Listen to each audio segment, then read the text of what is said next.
Hello guys, this is third tutorial for Desmos, and this video is all about restrictions, how to use restrictions in your graphs to see different features. I'll show you first of all movable points. For example, I have a point and I can move it in different quadrants and it will change its color. You see it's in first quadrant now it's in second quadrant, turn black. Now it's in third quadrant, red. The fourth quadrant again in blue. So this is possible just because of restrictions. So I'll show you how. So first of all, I took two variables, sliders a and b, and then made a point based on that a and b. You don't need to label it, you don't need to show it, because we are going to show under conditions. For example, what is the first condition I have used? Like here a and b, but now we can put conditions on a using these curly brackets.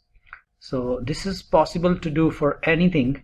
For example, if I want to do y equals to 2, but I want to put some conditions on that, so I'll check with the keypad and I will insert this curly bracket and I'll put conditions on x. For example, it should be from -2 to 3. Look, so I have conditions, applied conditions on x, and I can check my graph. For example, if I change y equals to 2x, and then you can just change the conditions to see its effects. Okay, so just I want to delete it. I'll show you in all the four quadrants what I have done. So in first quadrant, a is positive and b is positive, you know that. And then second quadrant, a is negative but b is positive. Then you can use this label button, point in second quadrant, etc., whatever you think, and you can change the colors. So this way you can put the conditions on a and b to see these different things at a time. Now let's move on. How we can use these restrictions in more detail, or like in some other graphs. For example, here these are my horizontal lines. First of all, I'll show you, and then look at the vertical lines. Now look at the point a. Now I can drag this point. It will change both my horizontal and vertical lines and will make a square. Now let me show you what are the conditions I have used on horizontal lines. So horizontal lines are red.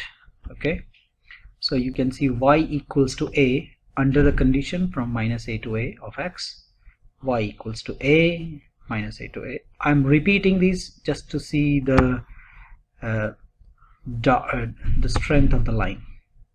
You don't need to repeat, it's okay. Second line is -a, so this is all about horizontal line.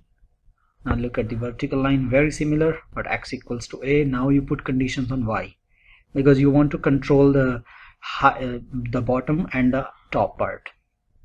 So bottom is -a to a, and in all, so I'm using these two of the same equation, because if I just use one, my line becomes little light. So I want to keep it dark because I'm not using projector mode here. So that's the reason. That's a good tip, by the way. Now I can drag this point and you can see it. Now I have done some shading because that's where I wanted to use my restrictions actually.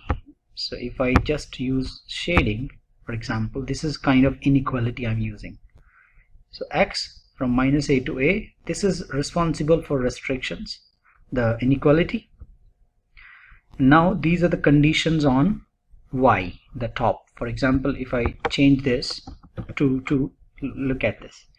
So for example, half of a. So we can just see that how these shadings are different. Same with the y minus a to a inequality and under the conditions of minus a to a. So these are really helpful when you do inequalities, shading, or you want to shade the area you need, or you don't want to shade some parts, so you can use inequalities. But inequalities under restrictions are great. Now that's the most important part I'm going to show you now. So this is all about domain and range. Let me hide all this first, because I thought if I want to use restrictions, so the best thing is to have a domain and range. Let me show you what is domain and range here. So I have a function, it's a quadratic function. I can control my function, and you can see here, look, now I have my graph. The blue curve is the graph, quadratic, and I want to know its domain and range. I know some of the students will just look at these endpoints and will tell you, but just to give them a proper conceptual understanding of domain and range, we can use this. See what I'm going to do now. I'm going to drag these. So look, I'm controlling from left, right, and up and down. Okay, so see, for domain I will say from left to right. Let's see here, let me drag this. Yes, perfect. So I can say my domain is from -2 to 4, and if I want to talk about range, then I need to move it a bit down. Yes, and then here a bit down here. Look, so now the area, the double overlapped area, is under its domain and range. So my range and domain I can see clearly.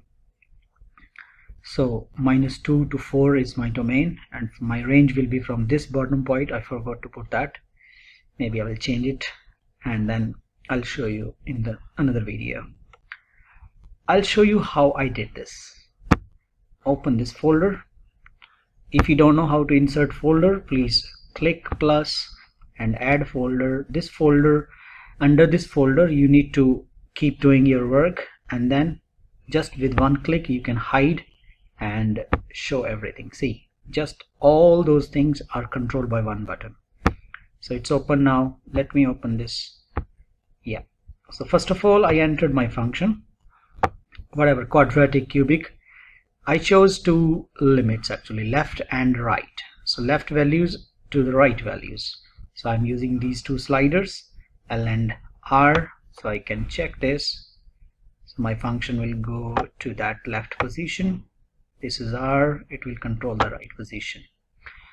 Okay, now I have used 4 points, x1, y1, x2, y2, 4 sliders, and then based on that x2, y2 I'm plotting, and x1, y1. See, if you want to drag these things freely, you should have sliders for them, and always represent with x1, y1 or x2, y2, because if you just use one x value and other is a function value, then it will change only from left to right. But now I can move it up, down, left, right, wherever I want.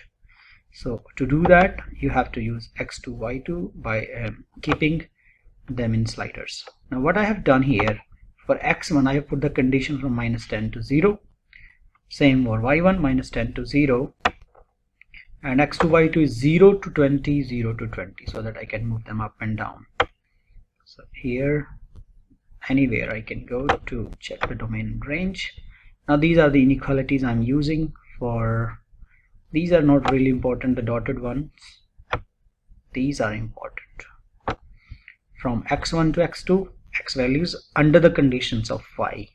I can change this. For example, if I just change it from 2, you see, if I don't, so it's same exactly. So if I want to use more, it's like that. So I wanted to have, so that we can see the different things in domain and range.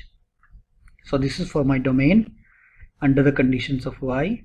This is for my range, y1 to y2, and the conditions are on X. You can check this. If I choose 2 or 3, you can see left and right movement is there. So now these are the two sliders I'm using for this is just for the function. So for example, now this is my function and I want to set my domain and range, so I will drag them. So left, here and here. So this is my domain, minus 2.4 to 4.6, and for range you can go here.